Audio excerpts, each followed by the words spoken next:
to another call. So, on this one, we have a special guest.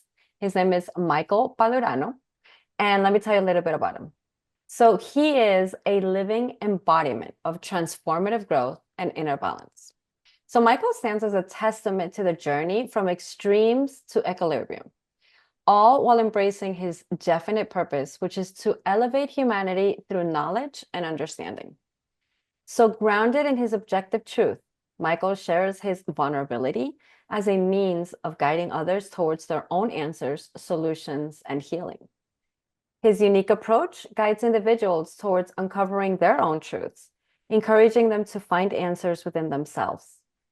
In a world that's bustling with external demands and all the things that are happening, Michael Padurano stands as a beacon, urging us to reconnect with our inner luminance and share our authentic selves with the world. So today he is here with us and we're going to discuss about his vision of how to grow forward daily. Michael, how are you? I'm well. I mean, I just listening to that being read, it's like it just reminds me I didn't write it, right? So, because that's not how I would speak about myself in not that formal terms, and it's not my strength is speaking about that way about myself. I don't have an attachment to it. It just is, and I'm amazing. I mean, I look at life, and I've now decided that it's an enchanted journey of misunderstood miracles. And that's really what it is because we always say hindsight is 2020. And why is hindsight 2020? Yes, I talk with my hands. So you're gonna have flapping like fish and we're good. That's fine. I do Um, the same. so when I look at it, we always say 2020, hindsight is 2020. Because we can see things clearly looking back when we can't Hmm. see them in the moment. Well, now that I'm homeless with my three kids and I'm forced to live day to day in the present moment, because there are days that I don't know where I'm going to end up yet until 10, 11 o'clock at night with my kids. Hmm. Now, granted, we have not been in the car one night. We've always had a place to go. We always end up in a place. But sometimes it gets to that witching hour and it's like, what am I going to do? Hmm. And then as soon as I stop freaking out, something falls in place. So when I look at life, I started really embracing this theory that everything's a miracle. We just can't see it at the moment. So, me getting adopted as a kid and then abused from 2 to 14 and starting drinking at 9, hardcore drugs at 12, having 16 near death experiences, which could probably be 16 different episodes. Um, like I look at my life and I've been sober since 2006. And like I look at this crazy life that I've lived and like it's just this miracle. Everything's a miracle. So if I can look at it now objectively and say it's a miracle, then now what I'm working on, because we're always evolving and working and growing, I label it growing forward because I don't like labels. I don't look at it like we're stepping up levels. I just say it's a continuous life journey. Hmm. So for me, growing forward made the most sense to release the labels attachment to it, or at least release the attachment to labels around it. And so what I'm working towards today is being present for the miracles in the moment.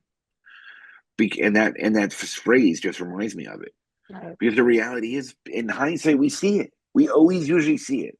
What we perceive as our worst moment, when we get down the line a little bit, or we heal through it, or we grow from it, or we move to another phase, or whatever we want to call it.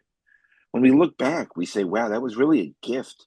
At the end of the day, Hmm. if I wasn't abused as a kid, I would have never been able to save my children. And if I didn't have to save my children, I would have never saved myself.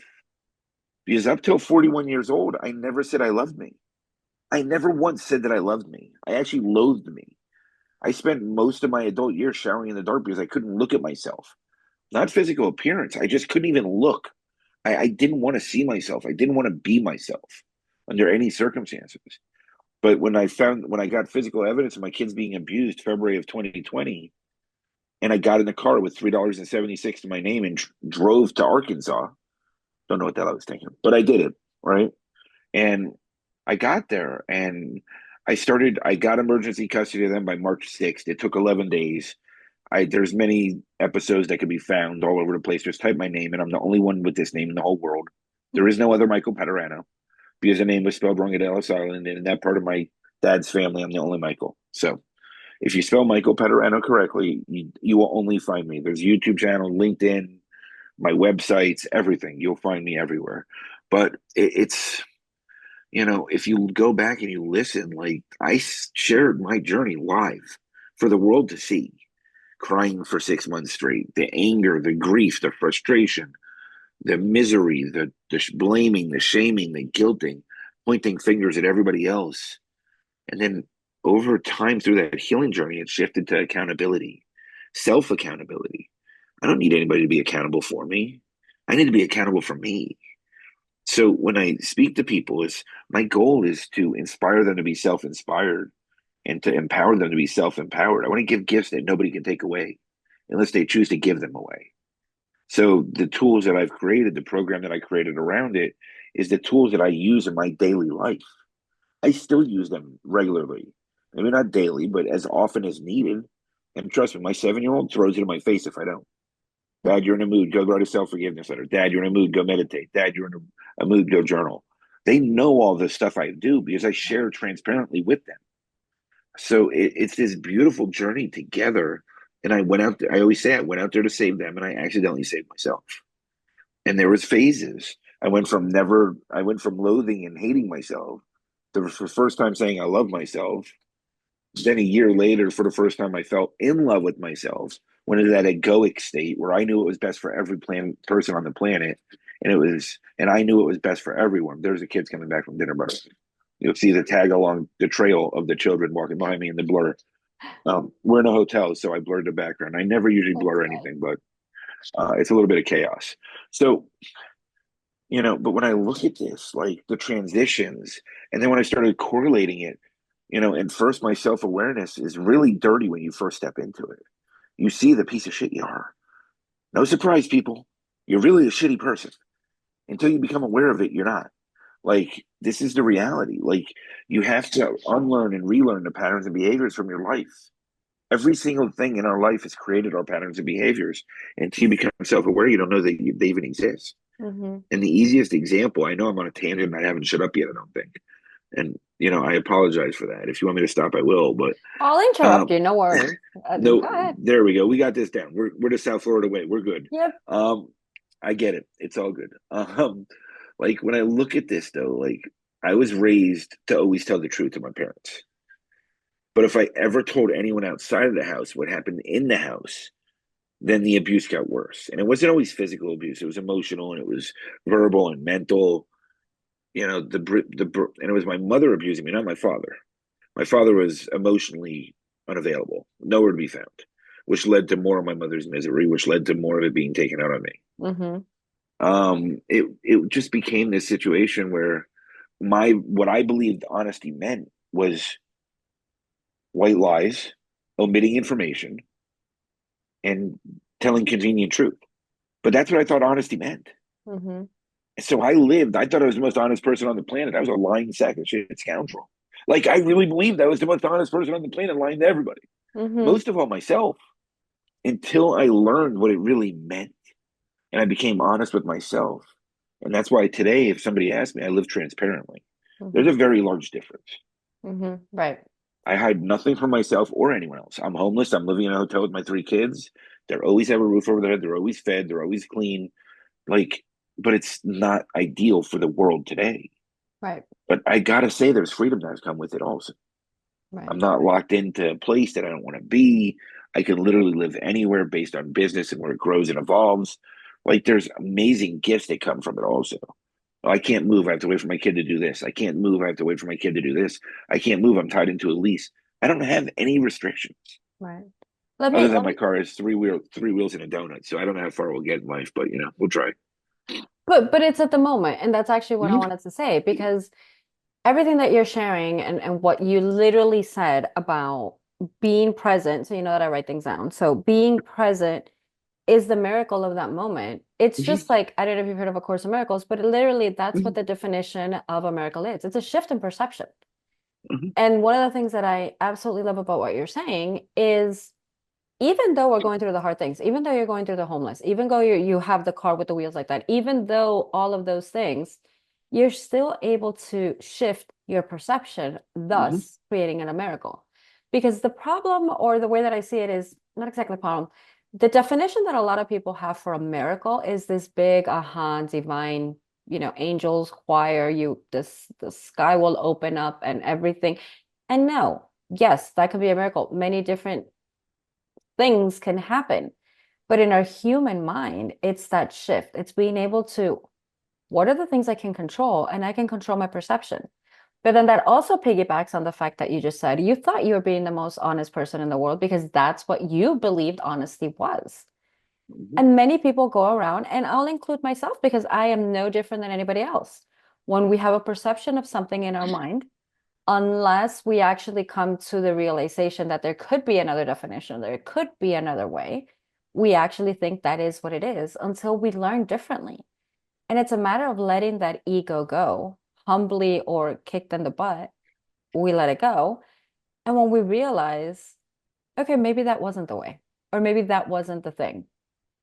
So from that perspective, that's why I've let you run and Mhm. vent and riff, and because there's nothing for me to say except yes. I mean, agreed. It's like until we don't come to a position that we never saw ourselves in, we don't see it differently until we're there. Mhm.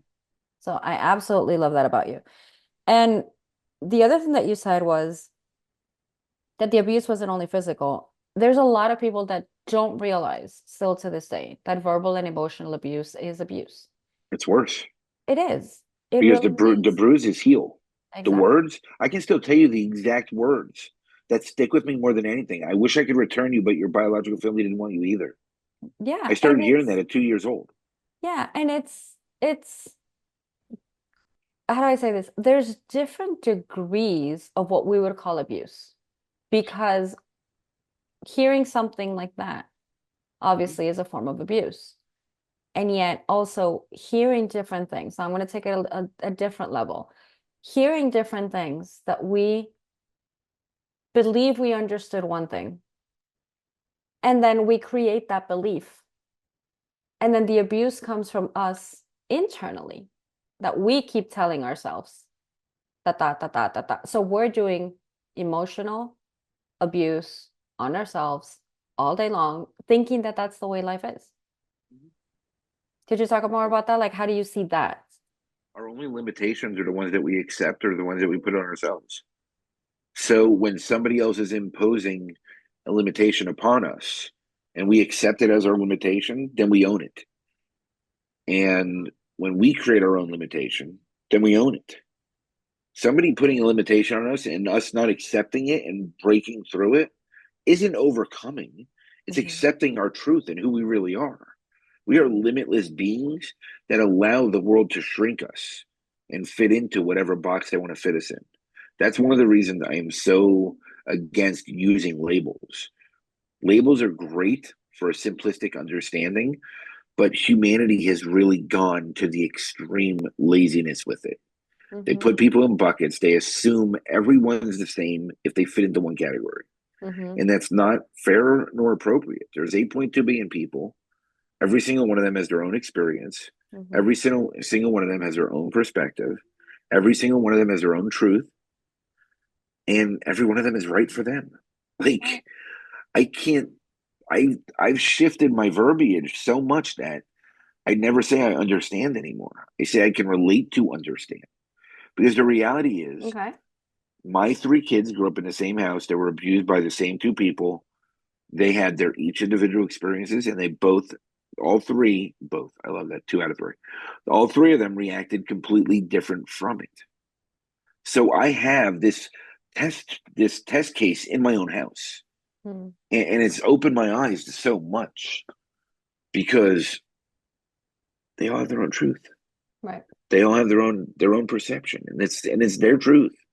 Right. So who am I to take that away or say that I can understand it? I have relatable experiences to many all over this planet. I really do because I've been through so many crazy experiences. Like I mean, my life could be a movie if Chris Farley was still alive. Him not being alive kind of ruins the first 25 years of anybody playing me as a character. Because I fit that mold perfectly. Um, but like looking at it, it's how egoic is it to say that I can understand what you're going through? It's very true. Who am I to understand what anyone else is going through? We have this current life, we have our past lives, we have our future lives, all combined into this one body. And it tries to come through in different ways. It tries to show itself, reveal itself, dreams, vision, animals, angel numbers, whatever you want to look for. It's always there. When you're open to receive, you're going to get it in whatever way you're open to. Because we're talking about omnipresent being, all knowing, omnipresent, unconditional being isn't going to send you information in a way you're not looking for it. So if you're always seeing numbers, it's because it knows you're going to receive the numbers. If Hmm. you're always seeing animals and communicating with animals and have a relationship and understand and empathy and you just feel comfortable with them, then you're going to see animals everywhere. Hmm. And if you don't, and if you're really stubborn like I am, then you're going to get messenger after messenger after messenger until you finally just say, okay, fine, I'm going to listen now. Okay, Like but you're hold going to on. get, Hold yep, on. yep, Because I think a lot of people are like that because that's a typical saying of they send you the help and you don't see it. They send you the this and they don't see it. They send you the symbol, you don't see it until you get whacked by a 2x4 on your head. And so it's not that you're, because I think many of us are. I don't think it's that you're stubborn. I think yes, all of us have some kind of stubbornness in us. But I think we've been so trained out of and so conditioned out of believing these things. And it's mhm, the same thing with the labels, what you just mentioned. If we don't fit into a label of what people have established as the norm, which in reality, whose norm is it? Because you just said it. Everybody has their own life, everybody has their own perception, everybody has their own truth to it. the majority acceptance level is the norm, Right. whatever that means. Whatever that means. Right. And if Right. we're not that, then we're the weird ones. Hmm. And then the ones that believe in the personal development play personal development because if you say spirituality or intuition or this, nowadays it's much more common. But 10, 20, 30, 40 years ago, you were a hippie, you were this, you're one of the weird ones, and don't hang out with them because they're weird. Hmm. And nowadays, it's kind of like so many people have that belief in them so strong that it's crazy because I can't think of another word. It's crazy when people say, "Oh, what is it that you do and how does that?" But that's not scientific. What more science proof do you want than you actually apply it and it can change your life? I mean, just try it. And if it I'm living doesn't work, proof. right. And that's one of the things that I absolutely love. And when you said growing forward, I come from a background in business and coaching, and we tell people fail forward. Hmm. At least give it a shot. If you're going to fail, at least fail forward. Don't fail because you didn't try it. And people are willing, and I saw that time after time again, people are willing to fail forward. Okay, let's say the ones that are willing to fail forward, because some don't take action, the ones that are willing to fail forward will do it for their business because they see they'll get money, but Yes. they won't do it for their personal life. Hmm. And it's They don't because believe they're worth it. exactly that's where I was getting to. They don't see that value in themselves. No. And that's the problem with people creating a professional and a personal business persona. That creating that separation within self means you're constantly living in the duality of two different versions of self, rather than realizing you're one embodied being. Mhm. And if when you embrace that, you just become whole, and then you're just you at all phases. The rest of it doesn't matter. Yeah. Like I've been a millionaire 5 times now. I'm homeless 6 times. I worked with the UN for 4.5 years. I did all sorts of crazy things. Worked with federal level governments, 36 different countries around the world. I got thrown out of 2 high schools at the same time. Made my first million by 21. Like I mean, this is the polarities of life. I had to understand all the different extremes to be at peace with myself. Hmm. Today, I just don't care. Nothing bothers me anymore. I'm just me. And I love it. And I unconditionally love me. Would I love myself more if I quit smoking, if I lose weight, if I eat healthier, if I had a house, if I had a brand new car, if I had a high paying job? No, because I don't believe it's possible to love myself more. I unconditionally love myself. There are no conditions to my self love. Hmm. And that was one of the biggest, greatest Hmm. relearnings or unlearnings or whatever you want to call it, rewirings, because we are raised typically in a very conditional, loving way. Get better grades, I'll buy you this. Get better grades, you can get a better car. You get better grades, go to this school, I'll buy you a house. Go get this person, I'll do this for you. Go look for your other half. Mm-hmm. Like, there's a Like reason if that you're not Hallmark whole. Channel, right? There's Mm-hmm. a reason that Hallmark Channel is so great. Mm-hmm. Like, go find your other half. Like, I can't stand when people are fixated on Valentine's Day. It irks the crap out of me because, I will remember to send you a card on Valentine's. but that's not the reason. It's commercialized, first of all. Oh no, of course. Second of all, if you're only treating someone good one day a year, then why are One you day with a that year. person? Mm-hmm. If I don't treat the person I'm with every day like it's Valentine's Day, Mm-hmm. or when I'm not, be accountable and be transparent about it, Mm-hmm. because that means more than being that way all the time, is owning our shit, because no one's perfect, then what am I doing? Why am I with someone? And Yep. that's the way I look at it, which is why I've been single for so long. I don't think I'm mature enough to deal with somebody else's shit yet. I'm still dealing with mine. I'm Right. good. Right. But I learned that, I created a non-negotiable list. And people say, well, that's how can you fit people in boxes? I'm like, wow, you're really misunderstanding this. This is so that I don't self-sacrifice in these non-negotiable ways. It has nothing to do with the other person. They're on their journey. But I know if I'm okay with them not being spiritual or them not living in a space of self-development, then I'm sacrificing pieces of myself. Right. And people call it settling. It's not settling. Right. It's buying into this find our other half, Right. buy into twin flames or soulmates or all these crazy labels that manipulate and twist. Mm-hmm. Here's the reality: twin flames are real, so are soulmates. Mm-hmm. If you're with a twin flame that is toxic and abusing you, and you're staying because of a label that somebody put on it, Right. then that's what you believe you deserve, and that's why you get it. Right. Because we allow what we believe. We allow what we believe we deserve. We deserve what we allow. Like, when you get that blunt with yourself and you stop blaming it on existential things, life changes. It's a beautiful miracle. It is. Let me shift aspects just a little bit because I want your take on it. Sure. There's a lot of it goes for men and women, but I'm gonna Mhm. stereotype. There's Sounds good to a me. there's a lot of men Hmm. that yes, okay, they're not in touch with their feminine side, they're not in touch with their more self-loving side. Fine. Apart from that, there's a lot of men that, because of anything and everything they haven't gone through, healed, seen from a different perspective, Hmm. bought into the abuse in whichever way possible. They Hmm. have a very strong belief of this is what it is to be a man, and Hmm. I can take it, and I will take it until the end of time. Do they kill themselves? Mhm. Exactly. So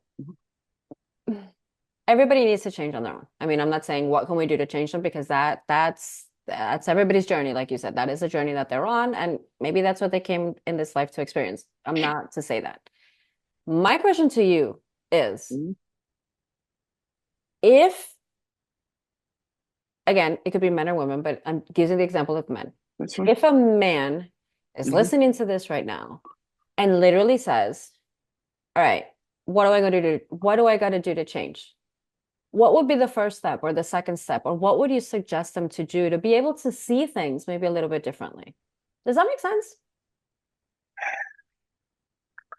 So for me, it took an extreme circumstance that caused me to accidentally save myself. So that is the extreme Right. I went to. I was going to die on my sword.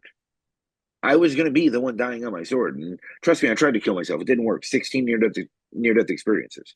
Didn't work. So I'm here for a reason, obviously. But I'm definitely the not the norm, right? Mm-hmm. And I Mm-hmm. understand that too. Um, First step is to believe you're worth it. Because so much of society is hidden belief beneath this lack of self-love and self-worth. Yeah. This look, there's masculine and feminine energy in every living being. Not only humans, every living being. Mm-hmm. Toxic masculinity exists in men and women. Go look in the business world. The Right. most successful women in traditional businesses also are toxic masculinity. Hmm. The most toxic male homemakers are living in toxic femininity, not because of the role, the gender roles, Right. but because of the roles that they were drawn to Right. and how they're reacting to them. I was fortunate enough to be toxic both. So I have good experience with both of them. I really wore that badge of honor. I was catty. I was bitchy. I thought I knew it all. I thought that it was everyone else but me. I thought the world hated me. The world was against me. Woe is me. How dare they do this to me?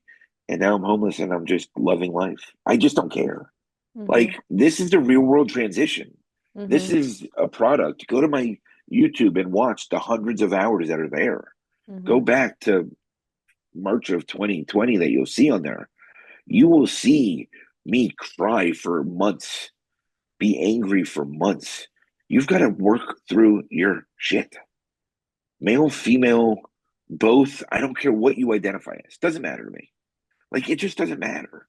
We get this egoic way that how anybody else lives their life imposes upon us and takes away from who we are.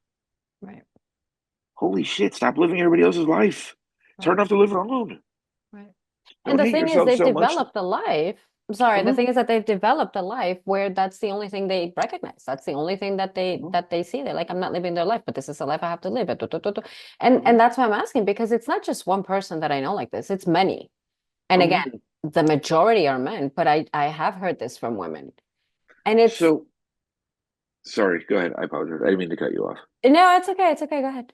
So, I think with men, the reason it's different is we get raised to believe that we can't show emotions. Okay. I would get abused, and then it would be, well, you can't cry, grow up, shake it off, let it go. Hmm. And there was no emotional capacity, there was no emotional depth. So it was really this numb state. And when the pain creeped in is when I started drinking at 9. And then I started doing hardcore drugs at 12. Because I did cocaine before I did pot because it was easier to get cocaine around Miami than it was pot. So it was just, yeah, I'm sure.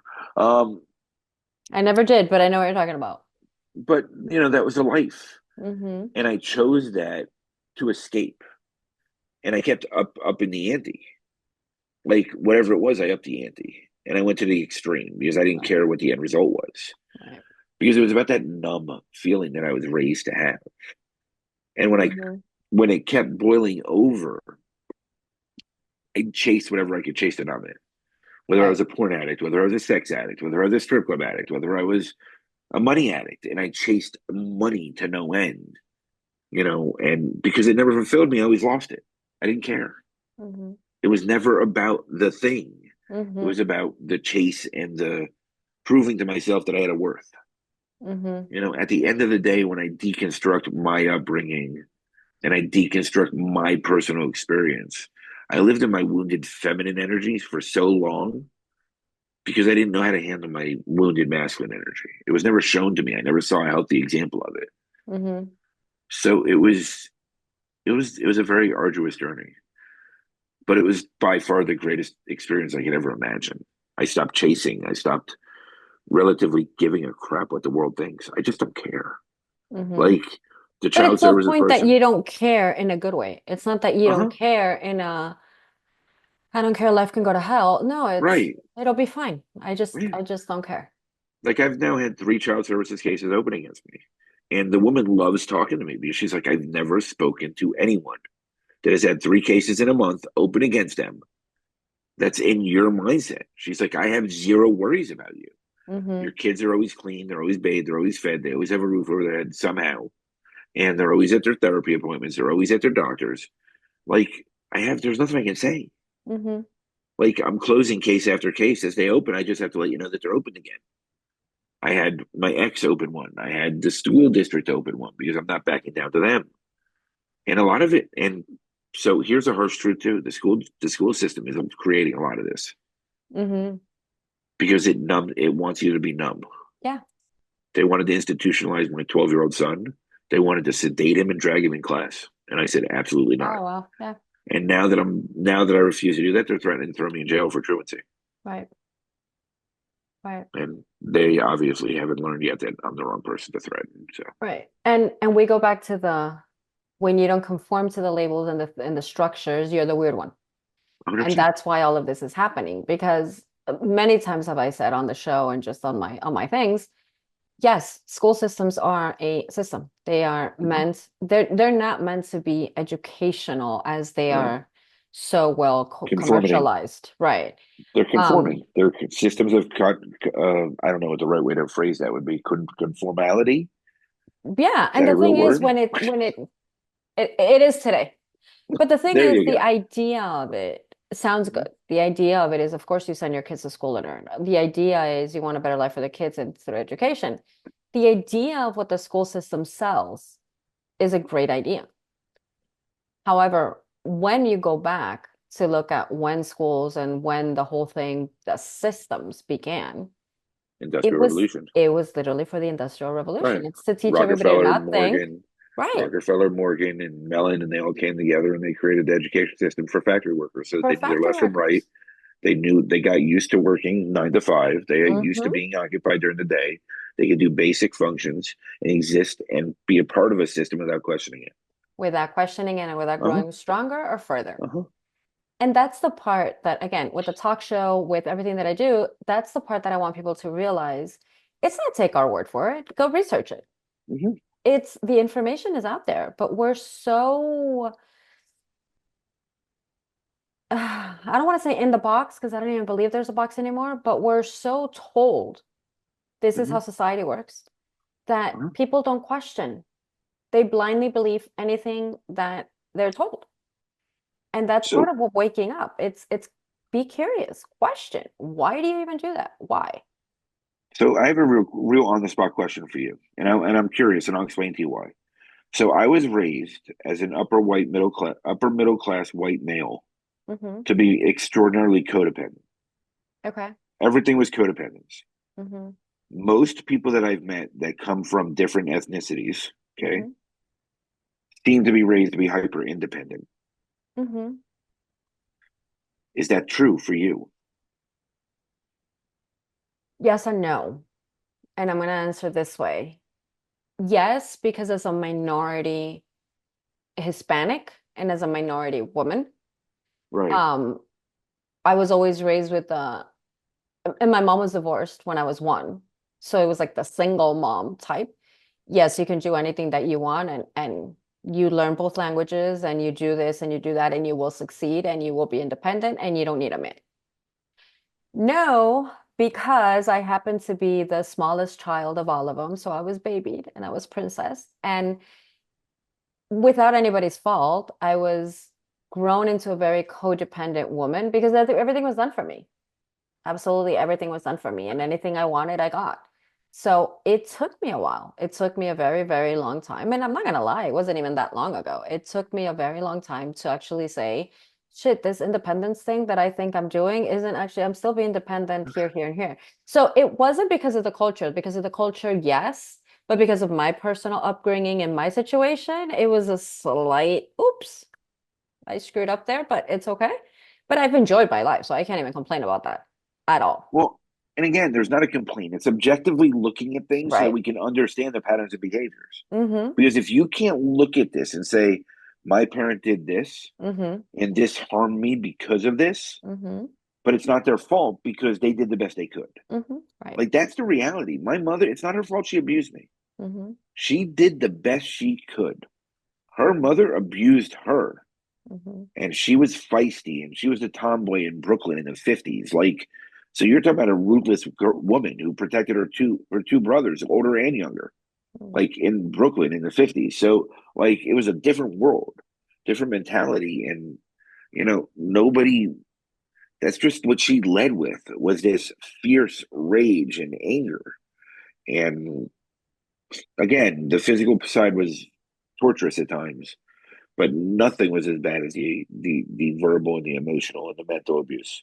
Right. And then after a certain point, because it became after my first few near death experiences, which really weren't spoken about at all, obviously in my house. I started having gifts become prevalent, and my mother started dragging me to neurologists and psychiatrists and neurologists and neuroscientists and all these different things.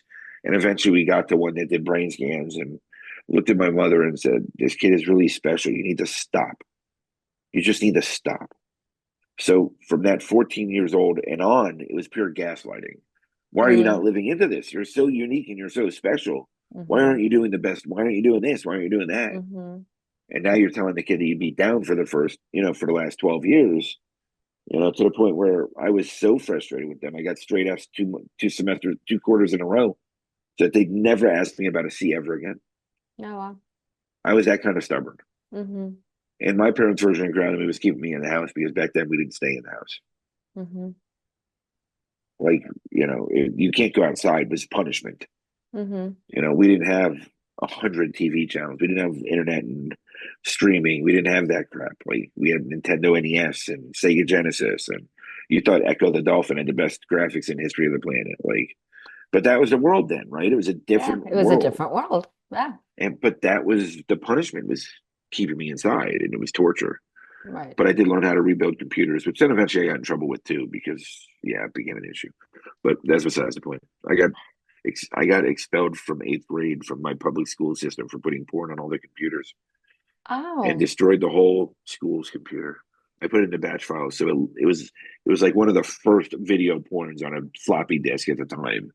Graphics were probably horrendous. I mean, I can't think back what it looked like, but and I put it on every computer in the batch drive, so it came on the same time.